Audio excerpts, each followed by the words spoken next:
Hey guys, welcome to this week's podcast episode. And today's conversation is all about unleashing your personal power. And with that, I've got a fantastic guest for you, Constantine. He's an entrepreneur. He talks about transformation through vulnerability, spirituality, technology.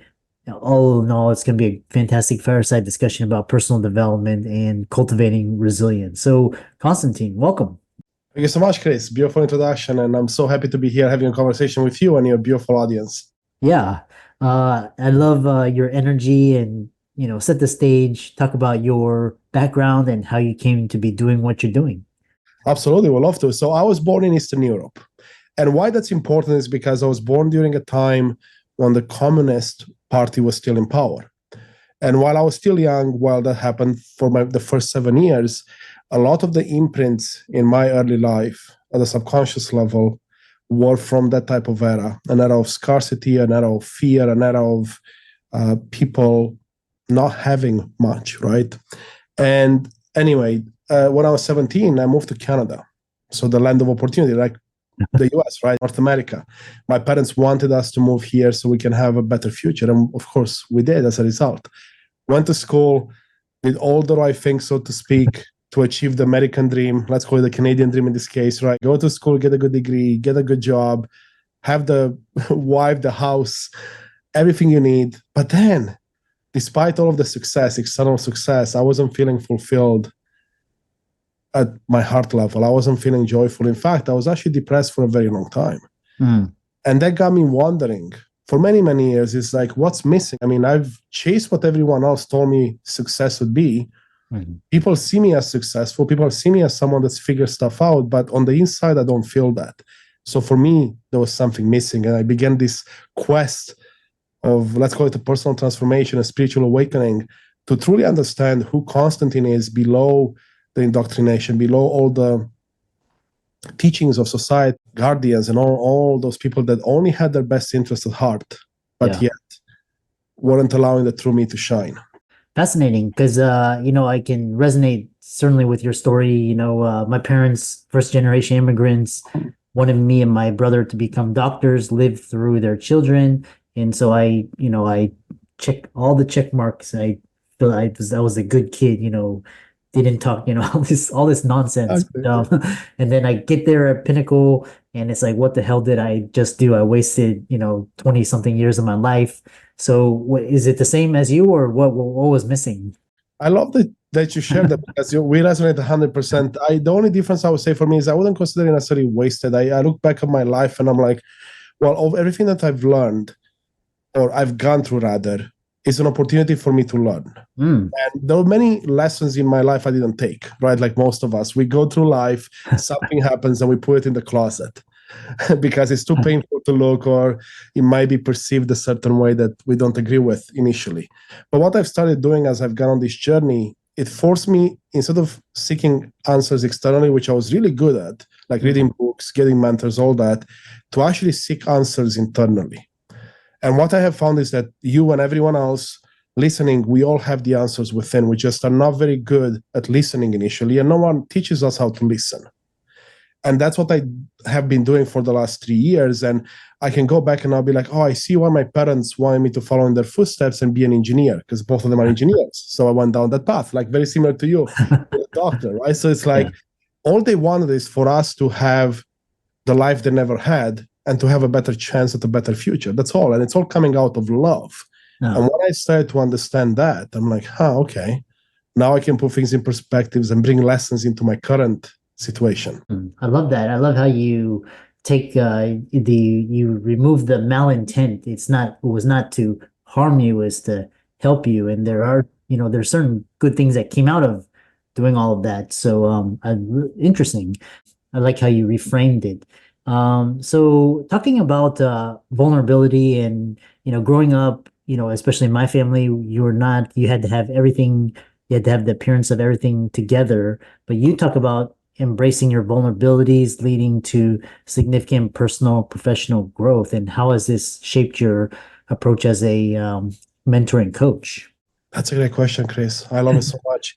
And I'm with you 100% again. Like the environment I grew up in was all about making sure that on the outside you appear to have everything together, like you're the perfect family or the perfect kid, whatever the case might be. And for us, being in a communist society, so to speak, it was frowned upon to be different or to be against the system or to whatever the case might be, right? If you were different, that was a problem. Raised was to fit in society, to fit in the model or the system itself. So for me, that was common to have those expectations put on me, despite being a child that was fairly rebellious, meaning I would challenge the status quo, because if something didn't make sense to me, I was like, why am I doing it?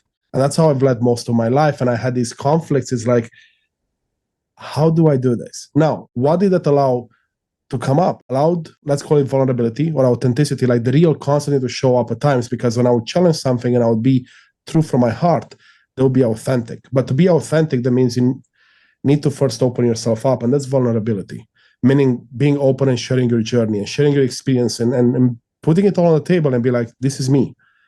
If it's at my soccer club or if it's at work or if it's at home, that's me. Well, that wasn't the case for me most of my life because of what you described as well. I was someone that built different personas because I had this fear of rejection, fear of not fitting in, fear of being seen different. And I would have a persona, let's call it, my close family, that was the real me. But then in my professional life, I couldn't necessarily be the joker as much, so I had a different persona. And then when I was with different groups of people, I always adjusted because I wanted to fit in, and I would make assumptions like, oh, if I do this, I won't fit in, but if I do that, I will. And that doesn't allow for vulnerability and authenticity, right? Because how can you be authentic in 5, 6, 7 different personas or with 5, 6 different personas? Yeah. Yeah, it's quite interesting. And very similar is like I got so sick of putting on these masks that I would just be like, Yes. I'd feel more comfortable just being on my own, doing my own thing, and that way I didn't have to, I didn't have to like fight to try and fit in and get people to like me, and it was very exhausting, So talk about, a lot of these people are starting their journey of self-discovery, personal development. How can what strategies where they start? How can they identify, leverage intrinsic strengths and passions? Where can they start? Yeah, I love the question, Chris. So what I've done over the last 3 years, especially as more people in my life kept coming to me and say, hey, Constantin, how have you transformed as far as you have? What were some of the big catalysts for you? And as I look back at my life, I identified, I want to say 3 different distinct areas that if someone were to implement in their life, they would see fast transformations as well. And I build a system around it, which is essentially the cornerstone for my coaching and mentorship. So for me, it all starts with a solid foundation. Now, all of us, I would imagine, anyone that's a high achiever for sure, will have a foundation that's fairly solid because you had to excel at something to be a high achiever. And most people listening to your show will be in that category. However, because of the society we grew up in, how things were, there are also various challenges that we've been faced in life that we haven't been equipped to deal with. And that put weaker blocks within our foundation. So what's a foundation for me? Foundation is essentially your psychology, your thoughts and beliefs about yourself, others, and the world. And mindset comes on top of that, which is where a lot of people focus initially, but then they wonder why it doesn't stick. Like you may look back, and I looked at this, it's like, oh, I read all the books on weight loss. I know exactly how to lose weight, and I'll do it good for 3 months, and then I self-sabotage. And I always wonder, why does it happen? And it always came back to my foundation. Is my foundation solid enough? And in my case, it wasn't. And in the case of everyone I've been able to help so far, the foundation has some solid backbone to it, but not enough to withstand the storms of life. So for me, it all starts with that. So it's like, how do you see yourself? How you see others in the world? And that's about reframing. Like I gave you an example earlier. So it's how do you look at things happening for you versus things happening to you? How do you get to rewire your brain? So if you don't agree with a thought or a belief, for example, one I had is, I'm not good enough, or I'm too busy. Well, I know that's not true, or I rather know that's not something I want to entertain. How do I change that? And as you start to build the foundation, you now start to build on top of it, or let's say rebuild the foundation. And the next 2 parts that were critical for me were about identifying my why. In other words, what's my purpose in this life? What makes my heart smile? What would I do every day without getting paid for the rest of my life? And as I sat down and identified that, more things came up, my gifts and my strengths. So my gifts are essentially what came into this life with. You can call it from a spiritual point of view. You can say, well, we came into this life with a set of gifts that are unique to you. That's what makes us unique. And then the strengths are what you've built over the years because of your vocation, because of your environment, whatever the case might be. And doubling down on those will get you more results faster than anything else you do in life. And there's a lot of research out there that talks about how people that focus on their weaknesses do not progress at anywhere close to the same rate as someone that focuses on their gifts and strengths. And as you have those three pillars rock solid, it's all about crafting a vision for your life that you want and then implementing it. And that's essentially my system. It sounds easy on paper, but it does require a lot of going in and asking questions, because how do you find your why? Well, you're not going to find it externally. You got to go in.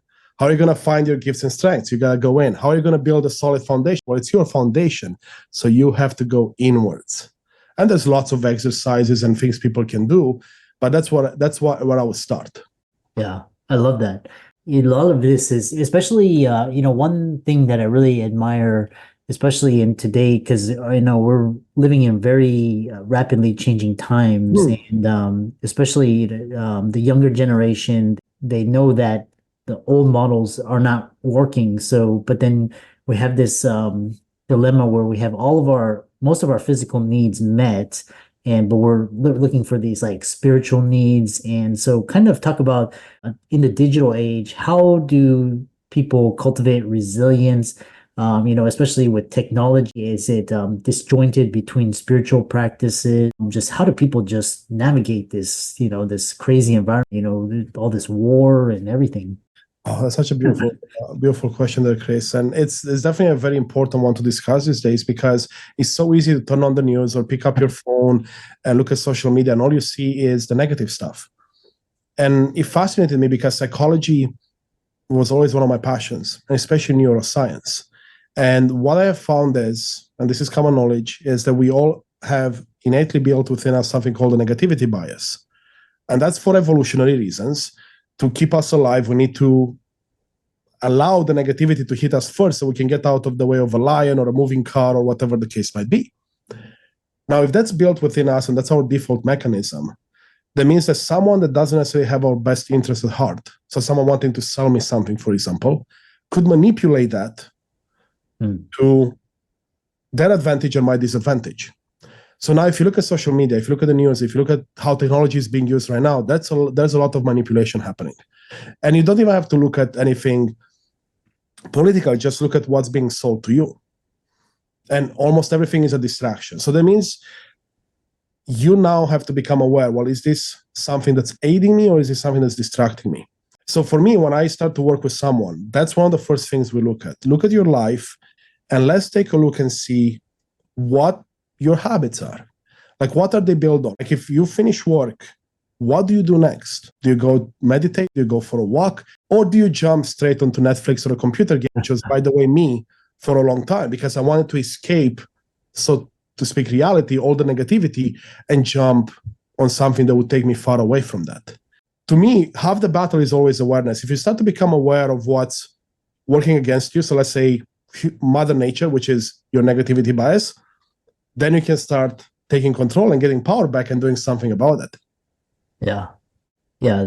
Very powerful, very to closely monitor your thoughts and your emotions and asking yourself, is this serving you, or is it, and especially one's interpretations of just kind of reframing how you perceive things is really key. So, especially with navigating change, we mentioned reading all the self-help books, going on to all these seminars, but really this role of mentorship, and you emphasize that's the fastest way to get the results you want is to find a mentor.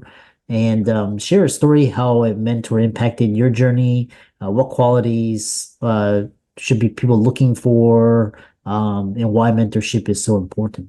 Absolutely. And when it comes to having someone in your corner, that's what I see the value of mentorship and coaching. And there's a saying that goes something like this, is like, you cannot see the forest for the trees. So as I'm on my own journey, as I'm going through this, I only know what I know. And I have my own biases and I have my own perceptions. And I may think I'm going down a path that I should be going on. And what a mentor or a coach comes in is they are not going to be biased towards agreeing with you all the time or disagreeing with you. They are there to help you grow. Now, even if you pay or don't pay for them, it doesn't matter.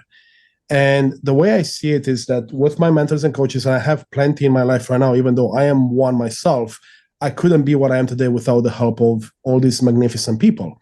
And it's about them pointing out my own limiting beliefs, which I thought I was over, or pointing out my own biases, or pointing out, let's say, conflicting information I'm sharing, where I'm like, well, I'm talking about something, but I'm not applying it into my own life because at the subconscious level, I think I am, but I'm not. Now, I have countless examples in my life. It started first in my professional life, where as I was climbing the corporate ladder, I would always navigate towards people that were a few steps ahead of me, and I would just go and ask for advice. And not all advice necessarily was applicable to me, but a lot of it was. And it's a matter of like looking at it and being, okay, so I can take a piece of this and I can take a piece of this and make something of it. Now, if you don't have a mentor or a coach, then where are you going to get your advice from? Well, you might go on social media, you might read, like you said, the self-help books. But how many of us have read, millions of self-help books and all the books, and yet we've done nothing with them? Because we don't necessarily have the accountability, right? We don't necessarily have someone to guide us on the path. And that's how I see a mentor and a coach, is someone that guides you, someone that inspires you, and someone that empowers you on this journey, right? And again, in my life, if you look at it right now, in my professional life and personal life, I have a spiritual mentor, I have a physical health mentor and coach, I have a business coach, and I'm part of a couple of masterminds where the other like-minded individuals. And all of these people are mentors. And then I have the non-paid mentors as well. And all of them have immense value. Like I came off a conversation with a friend of mine that also acts as a mentor, and I had so many light bulb moments go off because they help you become aware of things you are not aware of. Because you may know this, Chris, but at the subconscious, let me backtrack. When you take an action, right? Your actions start at the thought and belief level. So there's a thought and belief that triggers a feeling or an emotion that then triggers an action and triggers an outcome. Now, a lot of your thoughts and beliefs, about 95% of them they're showing in research right now, are done at the subconscious level. Only 5% of the conscious level. So that means 95% of the things you do every day, think and do, are not fully things that you control. And unless you build a system in which you can start becoming aware and making choices around that. So if that's the case, you can quickly see how we essentially use old software, like whatever programs got built in or belief system got built in when I was 5 years old and then 7 and then 14 is what my computer, my hardware, my body is going to use to make decisions on my behalf. A mentor or a coach is someone that hopefully will help you see those old softwares and challenge you and say, hey, is that benefiting you? Could you change that a bit? The power is back in your hands to make a change. Yeah. Yeah, I love that. Really powerful, especially even what I loved about the greats like Kobe and Michael Jordan, Tiger Woods, they always sought outside counsel to, even though they were the best, they were always looking for that edge. And, that's with power of mentorship. And even the top CEOs, they have mentors to help them see what they can't see. Exactly. Yeah, go ahead. No, I was going to say, the only thing I was going to add there is like, I'll be honest, my ego did not support me in seeking proper mentorship and coaching for a long time in my life, especially as I was climbing the corporate ladder. I'll have my mentors and coaches, but then I'll be like, you know what? I'm so good, quote, in quotation marks. Why do I need more people in my corner? And there was such a false belief that was keeping me small, because is when I opened up to allowing more mentors and coaches is when everything shifted for the better in my life. Because all these new perspectives coming in, again, you don't have to agree with everything or even most of it, but at least you get new perspectives and you take control back in your life. You take power back in your life and can do changes. Yeah. How can people contact you and follow you and check out your work and work with you? Thank you, Chris. The best way, if you want on a professional level to find me and work with me, LinkedIn, of course, Constantin with no E, Morun.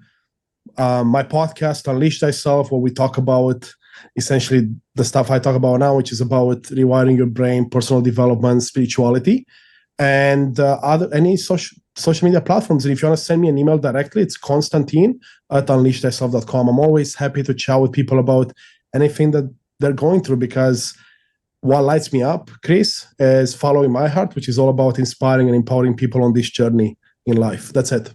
And then if I can do that, then I'm the happiest man. Yeah, I love that. And your energy shows. And for all the audience out there, give Constantine a like and follow on his socials, and reach out to him for coaching. And with that, thanks so much for coming on. Chris, it's been a pleasure.